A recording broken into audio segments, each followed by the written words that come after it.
Hello, good morning, all of you.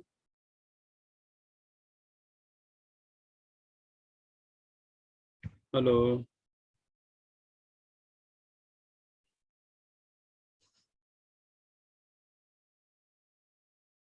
Hello.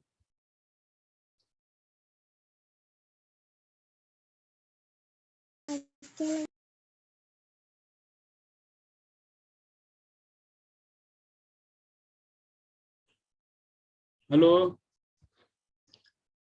Good morning sir. आवाज सुनाई दे रहा है ना? स्टार्ट कर। Yes sir. हाँ, स्टार्ट करते हैं। ठीक है, कुछ बेसिक कंसेप्ट है जो उसको बता देते हैं, उसके बाद बेस थ्योरम बताएंगे। ठीक है, तो बेसिक कुछ कंसेप्ट है, छोटा मोटा ऐसे ही तो बता देते हैं, उसके बाद जो है आपका बेस थ्योरम स्टार्ट करेंगे। चलो ठीक है, ये सब आने दो।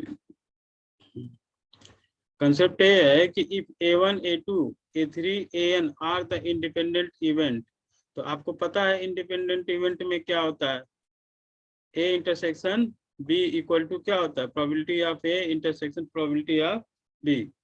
तो लिख सकते हैं नहीं, probability of a intersection b को, तो वही कंसेप्ट है कि probability of a1 intersection a2 intersection a3 up to an।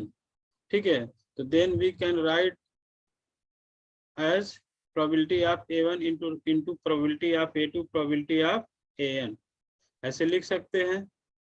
अब दूसरा कंसेप्ट क्या है कि probability of at least one of them an independent event। ठीक है, तो इसमें एक कंसेप्ट ये है कि probability of at least one of the n independent event, मतलब है कि p1 p2 p3 pn up to pn are the probability of happening of an independent event a1 a2 a3 an, मतलब p1 p2 p3 up to pn जो होता है n independent happening event है। ठीक है, इंडिपेंडेंट इवेंट क्या है, a1 a2 e3 और p1 p2 p3 इसके करस्पॉन्डिंग प्रोबेबिलिटी है। तो इसका पहला कंसेप्ट है कि probability of happening of none of them, मतलब कोई भी इस कार्य को न कर सके, इस बात की प्रोबेबिलिटी बताए, मतलब कोई इवेंट है, उस इवेंट में ओ अकर ना हो, that event will be no occur. ठीक है, probability of happening of none of them, मतलब जो आपका event a1 a2 a3 up to an है, इसमें से कोई भी प्रोबेबिलिटी अगर न हो, उस बात की प्रोबेबिलिटी क्या होती है, probability of a1 intersection a2 probability of intersection an। इसको हम लिख सकते हैं क्योंकि इवेंट क्या है, इंडिपेंडेंट है, तो probability of a1 probability of a2 into probability of आपका an। तो probability of an bar probability of a2 bar probability of an बार, ये क्या चीज शो करता है, इसको हम लिख सकते हैं 1 minus probability of a1 1 minus probability of a2 1 minus probability of an। तो इसको हम लिख सकते हैं 1 minus p1 1 minus p2 into 1 minus p3 into 1 minus p4 up to 1 minus pn। एक कंसेप्ट है कि उस इवेंट को, मतलब उस प्रॉब्लम में कोई भी इवेंट को क्या अकर ना हो सके। ठीक है, तो एक दूसरा कंसेप्ट है, देख लीजिए, इसका मैं क्वेश्चन भी एक दो करके बता दूंगा, आपको समझ में आ जाए।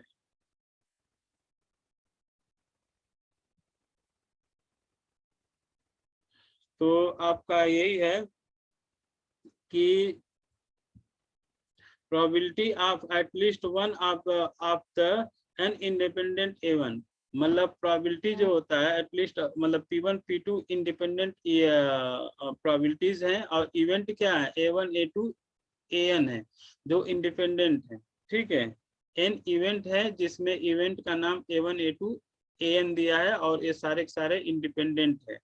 तो उसमें से आपको निकालना अगर पड़ जाए कि probability of happening of none of them, मतलब उसमें से कोई भी अकरेंस न हो, दैट इज उस मतलब उसमें कोई भी इवेंट, या मान लो कोई प्रॉब्लम है जैसे मान लीजिए 3 स्टूडेंट है जो सॉल्व करने की मतलब A1 A2 A3, अगर 3 स्टूडेंट है A1 A2 A3 और उसको सॉल्व करने का जो प्रोबेबिलिटी है P1 P2 P3 है, तो उसमें से कोई भी उस क्वेश्चन को सॉल्व ना कर सके, उस बात की प्रोबेबिलिटी को इससे शो करते हैं, इससे probability of A1 bar intersection A2 bar, that is, इसको फिर एक्सप्लेन कर देंगे। इंडिपेंडेंट है तो सब अलग अलग लिख सकते हैं, probability of A1 bar into probability of A2 bar up to probability of AN bar. तो AN बार का मतलब क्या होता है, 1 माइनस P1 और 1 minus P1। P1 probability of A1 की प्रोबेबिलिटी किससे शो किया गया, P1 से।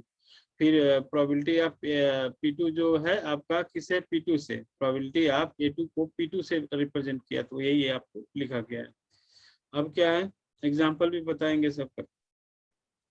देखिए, probability of happening at least one of them, ठीक है, तो उसमें से एक का प्रोबेबिलिटी एट लीस्ट हैपनिंग हो, ठीक है, मतलब उसमें कोई सॉल्व कर सके कम से कम एक या अधिक से अधिक सब, तो उसके लिए आपको यूज करना पड़ेगा probability of A1 union A2 union A3 up to union of AN। तो इसको हम राइट कर सकते हैं कैसे, 1 माइनस प्रोबेबिलिटी ऑफ पहली बात तो इसको अलग अलग, पहले probability of A plus probability of A bar equal to 1 होता है, तो probability of A equal to कितना हो जाएगा, 1 माइनस P, तो वो फार्मूला है। ये सब एक बार में एक क्या होगा, ये आपका बार में आएगा, तो ये सबको सेपरेट कर सकते हैं क्योंकि इंडिपेंडेंट इवेंट है, तो इसलिए 1 minus probability of A1 bar probability of A2 bar into probability of AN bar. तो आप A1 बार को क्या लिखते हैं, 1 माइनस P1, फिर 1 माइनस P2, 1 माइनस P3, ठीक है। तो इस तरीके से लिख सकते हैं कि probability happening at least one of them, ठीक, उसमें से कम एक इवेंट अकर हो, इस बात की प्रोबेबिलिटी क्या हो जाएगी, दिस टाइप। ये दूसरा कंसेप्ट है।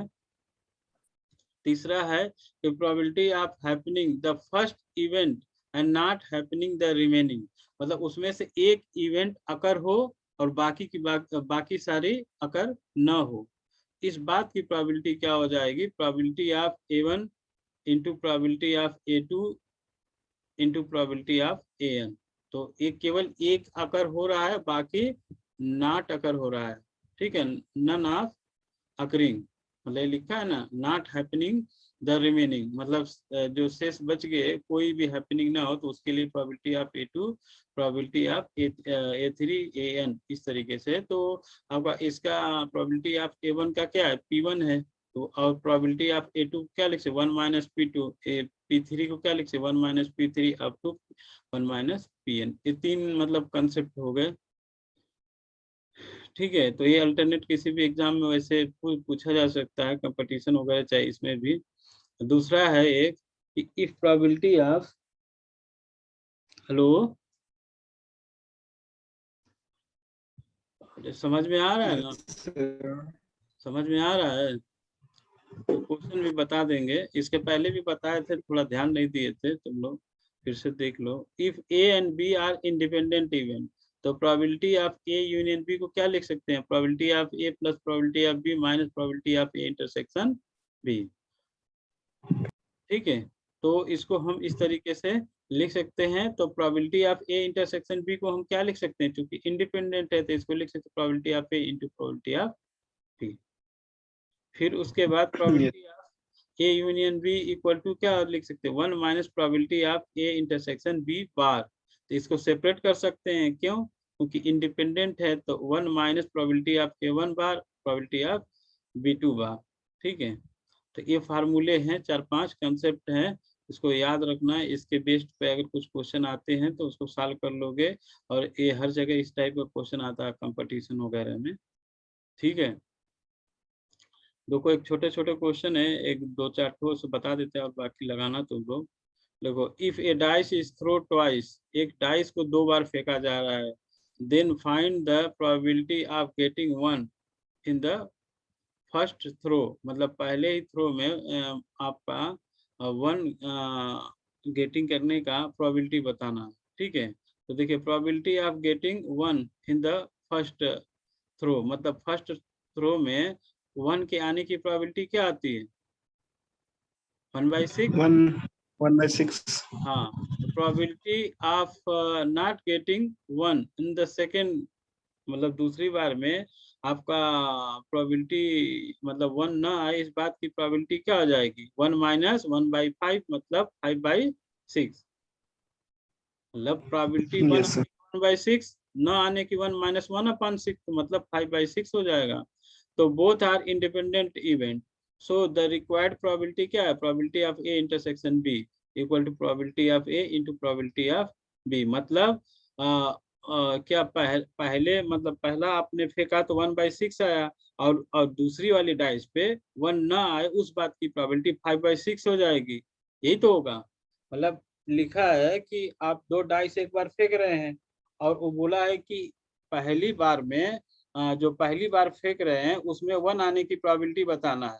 ठीक है, तो पहली बार जब फेंक रहे हैं तो 1 आने की प्रोबेबिलिटी दोनों डाइस में से, मतलब ए और बी जो डिनोट किया गया है प्रोबेबिलिटी, मतलब वो क्या बोलते हैं, डाइस, पहली डाइस को ए से डिनोट किया गया, दूसरी डाइस को बी से डिनोट किया गया। तो पहले बार में ही 1 आ जाए, इस बात की प्रोबेबिलिटी निकालना है। तो पहले बार में 1 आएगी, इस बात की प्रोबेबिलिटी 1/6 हो गया। दूसरी मतलब पहले ही बार में 1 ना आए, उस बात की प्रोबेबिलिटी 5/6 है। तो 1 आने की प्रोबेबिलिटी क्या हो जाएगी? दोनों इवेंट क्या है? इंडिपेंडेंट है। इंडिपेंडेंट कैसे है? क्योंकि 1 आएगा तो दूसरे पर 6 नहीं आएगा, ये मतलब कंडीशन दिया है। ठीक है, कंडीशन दिया है कि दूसरे पे 6 नहीं आना चाहिए, पहले में 1 ही आना चाहिए। तो इसलिए दोनों इंडिपेंडेंट हो गए।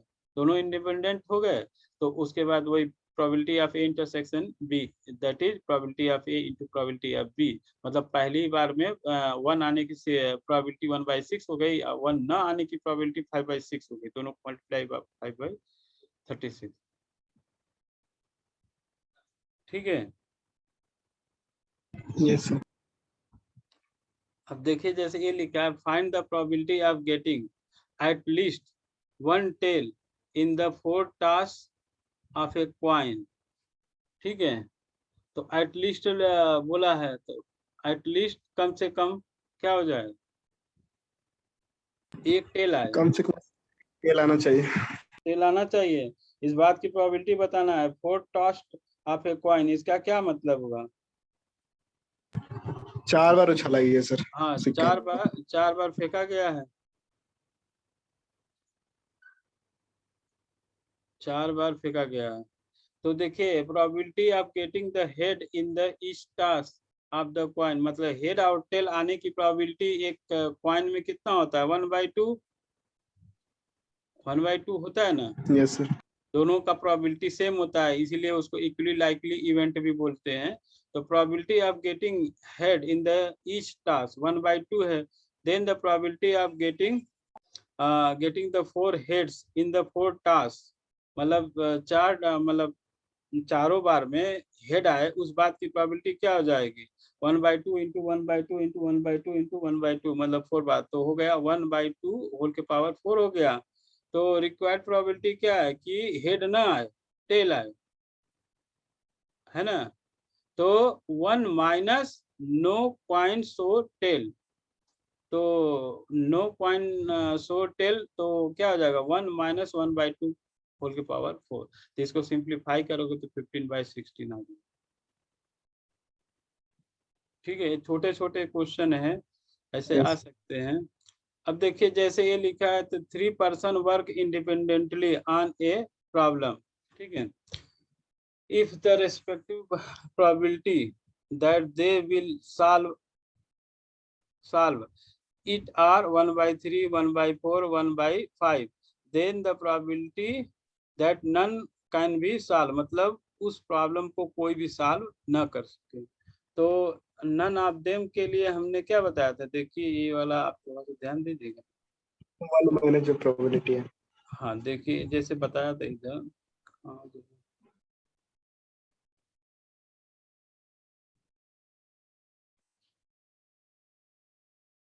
ये वाला देखिए, probability of happening of none of them, उसमें से कोई भी उस इवेंट को अकर न करे।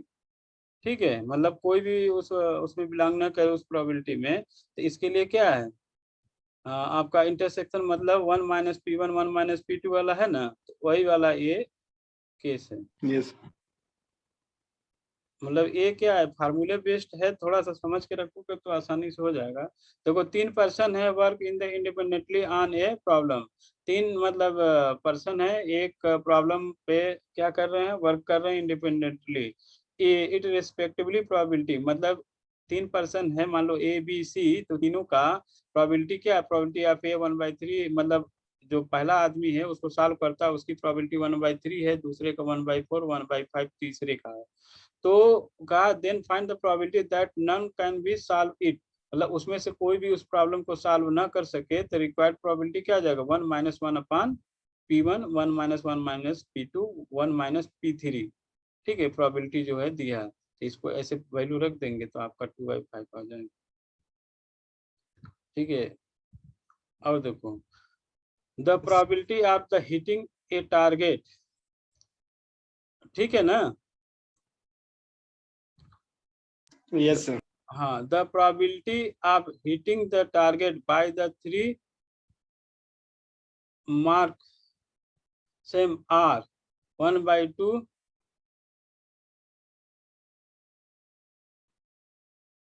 1/3 1/4, then find the probability that one and only one of them will be hit the target when they fire the simultaneously, मतलब सब एक साथ क्या कर रहे हैं, फायर कर रहे हैं। तो इस बात की प्रोबेबिलिटी कैसे निकालेंगे आप, the probability of hitting a target of the 3 marksman, मतलब 3 आदमी हैं, एक किसी टारगेट को शूट कर रहे हैं, मतलब फायर कर रहे हैं या शूट कर रहे हैं। ठीक है, तो उनकी प्रोबेबिलिटी 1/2 1/3 1/4 है। Then find the probability that one and only one of them, मतलब उसमें से केवल एक ही, ठीक है, will be hit the target, कम से कम क्या है उसमें से एक आदमी उस टारगेट को मार सके, when they are fire the simultaneously, मतलब तीनों क्या है, गोली चलाते हैं, तो या टारगेट को हिट करते हैं। ठीक है, तो कैसे आप इसको लगाएंगे, ये वाला आपको केस बताया था कि केवल एक उसमें से हो, सब न हो, क्या हो, कम से कम एक हो। तो आपको इस तरीके से बताया था।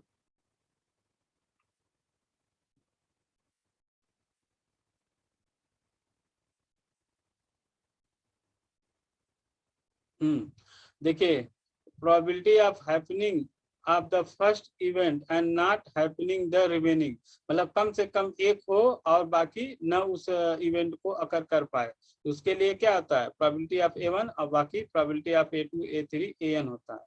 ठीक है, एक इवेंट के लिए इस तरीके से, यही फार्मूला यहाँ पर अप्लाई हुआ है। देखिए, तो प्रोबेबिलिटी ऑफ ए क्या 1/2, बी क्या 1/3 और सी क्या 1/4, तो hence the required probability is क्या, पहला कर लेता है बाकी दो नहीं कर पाते हैं, फिर उसमें से एक करता है बाकी दो नहीं कर पाते हैं।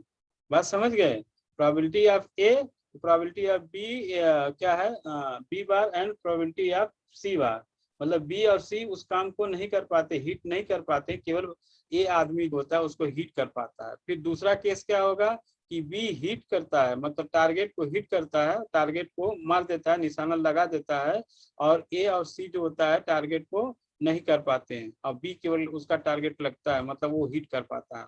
उसी प्रकार से आपका सी जो होता है हिट करता है, बाकी ये दोनों नहीं कर पाते हैं। बात समझ गए, हेलो, ठीक है। 3 केस बनेगा ना, पहले केस में ए आदमी जो होता है फर्स्ट आदमी हिट करता है, बाकी दो नहीं कर पाते। दूसरे में क्या है, दो करते हैं, तीसरा नहीं कर पाते, दो और नहीं कर पाते हैं, एक बी वाला कर लेता है। तीसरे में क्या है कि ए और बी नहीं हिट कर पाते हैं और सी कर पाता है, तो इनकी प्रोबेबिलिटी लिख दीजिए, probability of A 1/2, probability of B क्या है 1/3, तो बी बार की प्रोबेबिलिटी क्या हो जाएगी 1 - 1/3 हो जाएगा 2/3, तो वही लिखा है 2/3।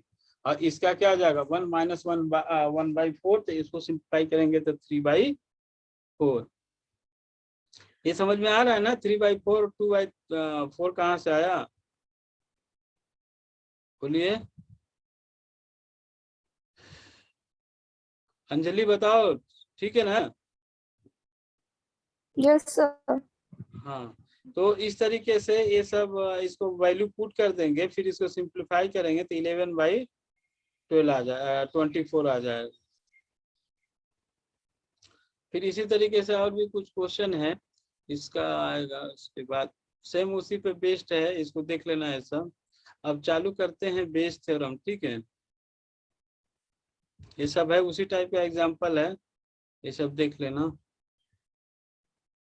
हाँ, एक क्वेश्चन इस टाइप का बता देते, देख लेते। If the two event A and B are such that probability of A equal to 0.3, probability of B 0.4, तो probability of A intersection B bar, मतलब A probability of A bar intersection B bar equal to 0.4, then the find the value of probability B conditional A union B bar. समझ गए? तो इसको कैसे आप लगाएंगे? तो देखिए, probability of B conditional A union B बार, इसकी वैल्यू क्या होती है? ए कंडीशनल बी की जो होती है आपका, उसी बेस्ड पे ये है। तो probability of B intersection probability of A union, मतलब ए यूनियन बी बार, और divided by probability of A union B bar, ठीक है? तो देखिए इसको कैसे हम राइट कर सकते हैं। तो probability of B intersection A union, कहाँ से है? इधर से। अच्छा, इसका इसमें इसको कैसे लिखा जा रहा है?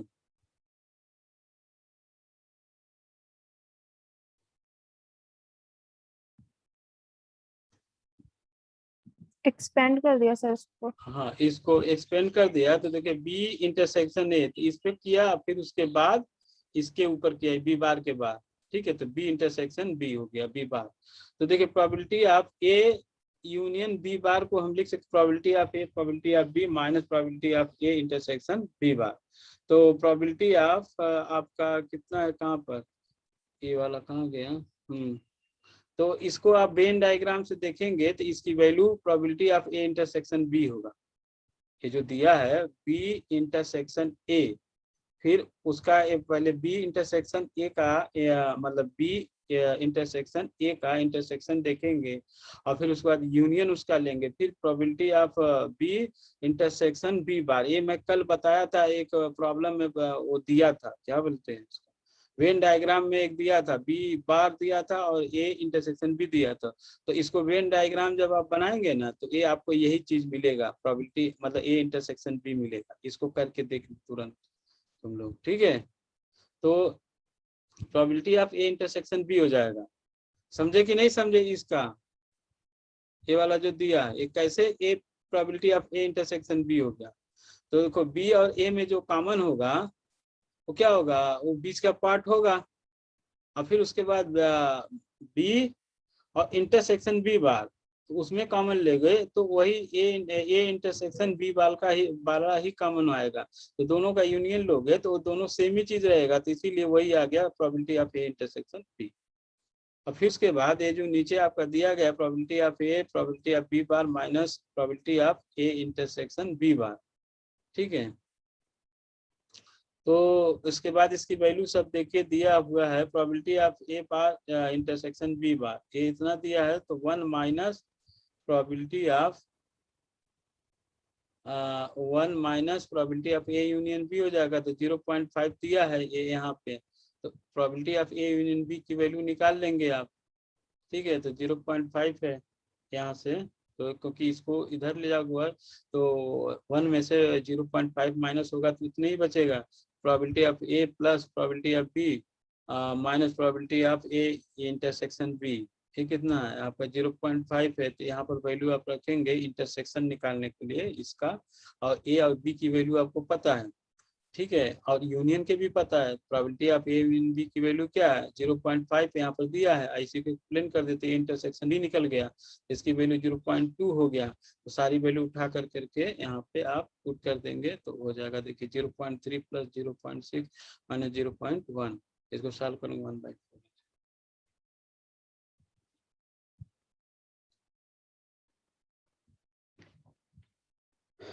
ये ठीक है, समझ में आया ना। वो फार्मूला जो है उसको थोड़ा सा कंसंट्रेट कर देना कि इसे वो एक आदमी साल को पाए न साल कर पाए, ठीक है। तो वो एक तरीके से फार्मूला है, ठीक है। तो उसके हिसाब से उसमें आप पढ़ सकते हैं। ये भी इस तरीके का एग्जाम्पल है उसी टाइप का जो मैंने बताया था। ये तो बेस थ्योरम आ गया इधर। तो ये बेस थ्योरम का पहले मैं उसका कंसेप्ट बताऊंगा, उसके बाद जो होता है आपको ये बताएंगे, ठीक है।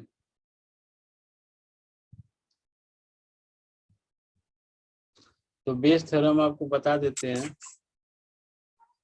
क्या क्या कंसेप्ट है क्या नहीं है। वो उसका प्रूफ नहीं आता है, लेकिन स्टेटमेंट पूछा जा सकता है।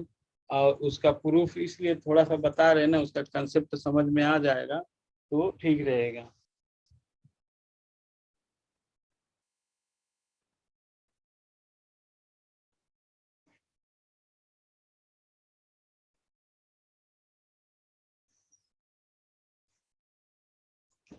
देखिए बेस थ्योरम क्या है,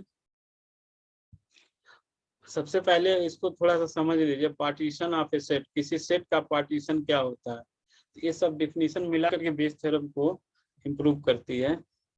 तो पार्टीशन क्या होता है, पार्टीशन तो हर जगह होता है, आपको पता है। एक घर में अगर 4 भाई है तो 4 पार्टीशन हो जाएगा, तो चार कमरे अलग अलग हो जाएंगे, दीवार बनेगी उसमें, और कोई भी इंटरसेक्शन नहीं रहेगा, ठीक है। अगर सब में पटता है तो पार्टीशन ही नहीं होगा, अगर पटता नहीं है तो पार्टीशन होगा, और पार्टीशन होगा तो कोई भी चीज कॉमन नहीं होगा, चारों का घर अलग अलग हो जाएगा, है कि नहीं।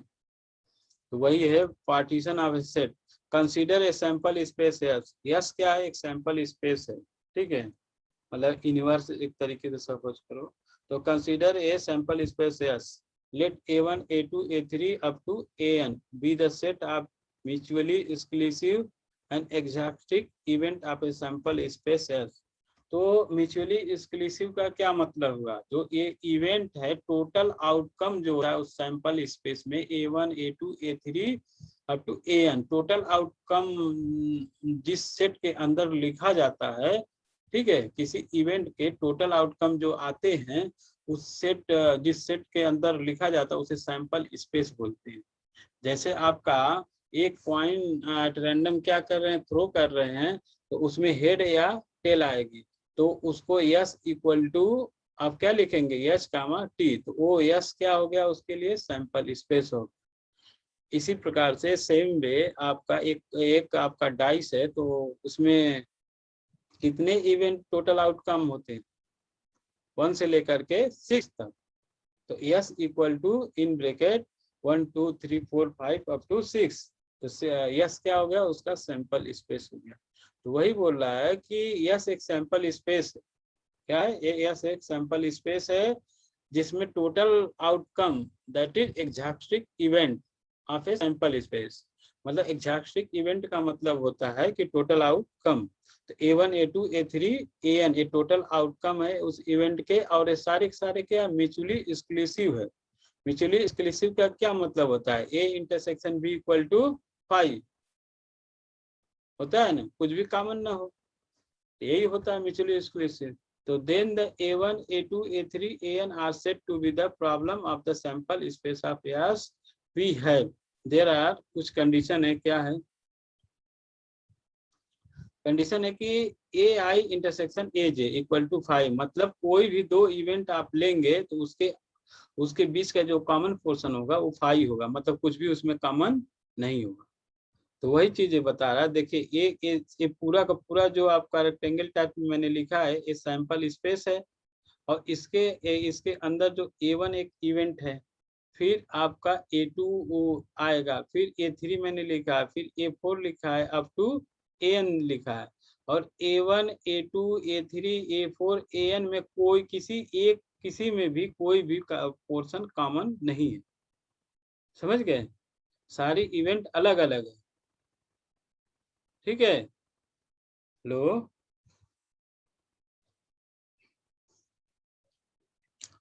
ठीक है, समझ में यस आ सर। रहा है, ठीक है ना। हाँ सर ठीक है।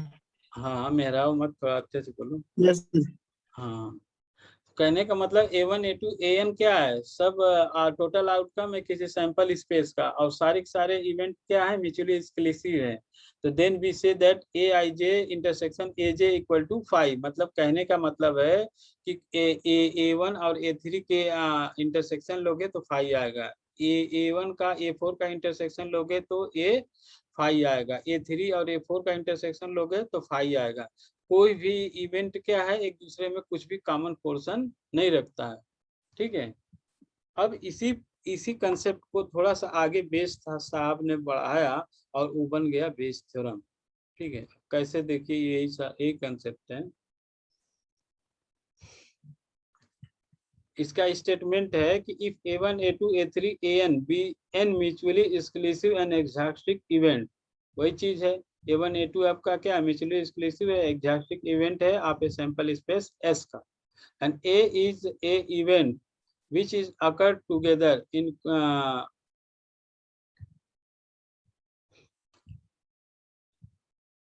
ठीक है, together in conjugation with either of A1 AI or A1 A2 A3 event form a partition of a sample space S, then A be the event।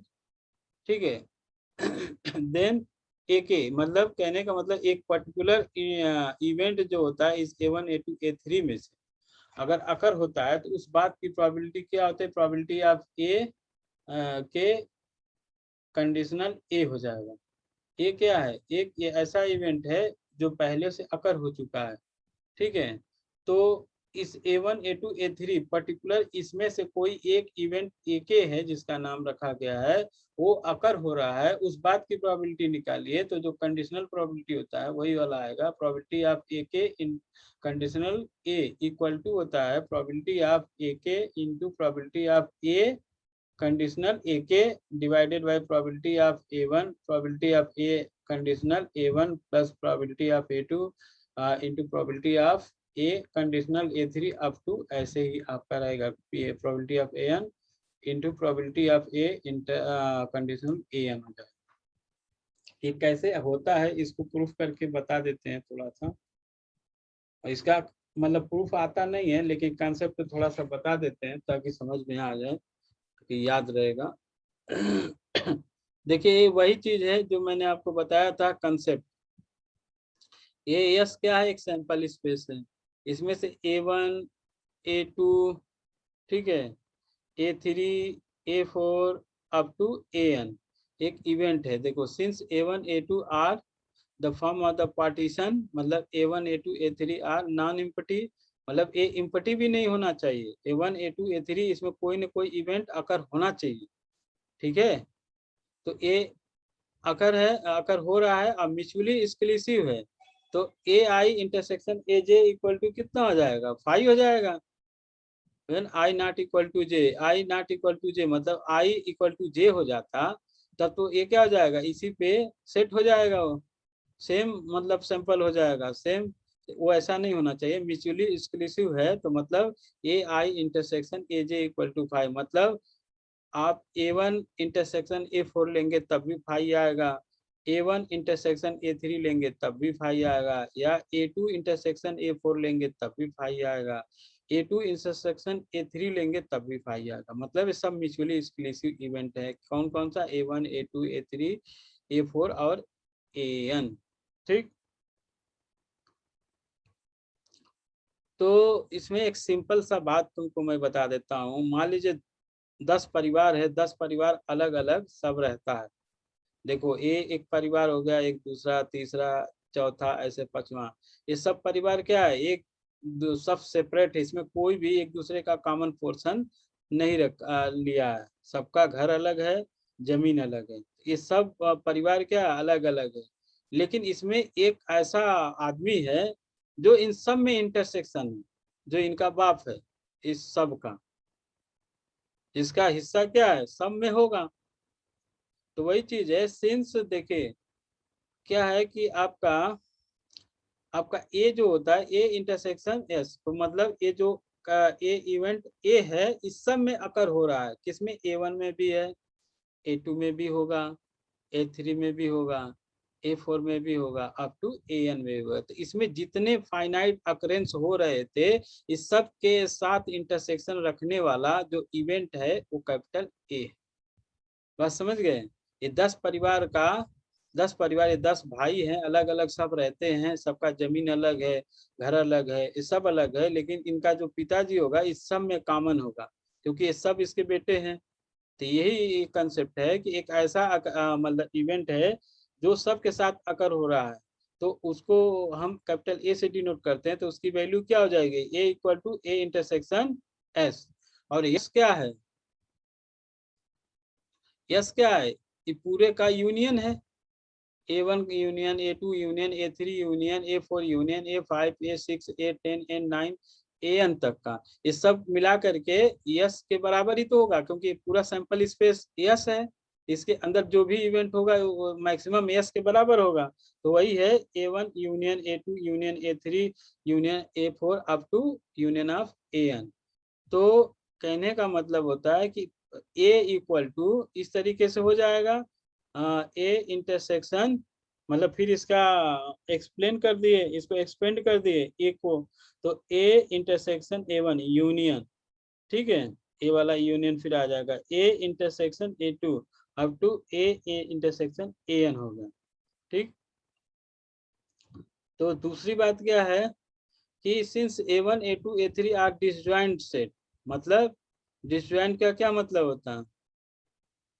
Mutually exclusive है, ठीक है। We have A1 A2 A3 AN is also disjoint, तो उसमें कोई भी common नहीं रहेगा। तो हम इसको कैसे लिख सकते हैं?